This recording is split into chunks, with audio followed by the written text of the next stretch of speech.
So I discovered Aurobindo actually at the age around 45. And I never heard of Aurobindo and the mother and Aurobindo before that. Being a social scientist who was very agnostic, I mean, first of all, being raised as a Catholic, and then at the age of 18, rejecting church, seeing it as an institutional form of, that was my perspective as a form of kind of dogmatic dogma, and I could not agree with it. And then becoming a social scientist and doing my PhD, I kind of disconnected from any spirituality. And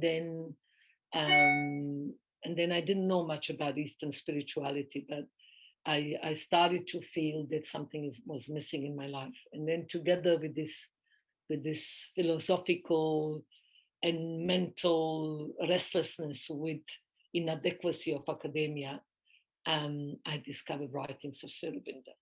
Oh, and that was true bliss. Because he is a scientist, also philosopher. He spoke to my analytical, scientific mind because I needed that. But then also opened my heart, my whole being, and that's how my journey into his teachings and philosophy and experiences and everything took over my whole being, and since then has guided my whole life, everything I do, how I live, how I breathe. And so there was this summer magazine called Mangai Mala. In that magazine, there was a little write-up on the mother. Then my mom, after she finished reading that, she quietly got up and I saw her going into the balcony. She comes back in, her face changed, and I saw her. And she makes a very prophetic statement. She brings that magazine to me and she opens it up and says, "This woman will change your life." And I was like, "What? Who is this woman?" She goes, "I don't know who she is, but she's going to change your life." And that prophetic statement stayed with me for my life. Then I asked her, "What makes you say that?" Then she told me that I went to the balcony and a prayer came up welling through my heart.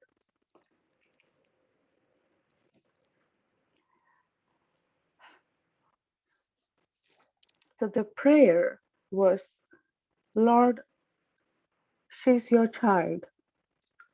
Show me the way." And so she saw the sky filled with light. She saw stars sparkling. She didn't know what it was. And when she walked in, I actually saw her face glow. I knew that there was something deeper that was channelizing her to say this to me. And from then on, there was no looking back for me. I started off reading Life Divine, understood nothing of it, but I would read for hours and hours and hours. And my mother would actually come to me and gently say, "That's quite enough now. You've read enough. It's been hours together." And the same goes with mother's books. The beautiful writings of the mother, the education that she's given. I mean, words cannot express what it means to be their children. And so this is how I met mother. The biggest contribution of Mother Aurobindo in my life is that nothing needs to be rejected. As they say, the place for everything and everything in its place. So that makes you very wide and tolerant. And the whole problem today of the world is the war of philosophies where everybody thinks that they are the best. And Aurobindo frees you from that. My two problems were, what is this world about? It didn't make sense if you have to just be born and die. But you didn't want to also leave it and go to the monastery. So here was a path that combined the two, that while being in the world, you can, through this dance and music and academics and all that you love, you can realize the divine and you can be enlightened. So Sri Aurobindo was for me the first and the last, answer in my philosophical quest. I've always felt that I have a connection to Sri Aurobindo before I knew Sri Aurobindo. I am in awe of what he has been able to achieve and bring to us.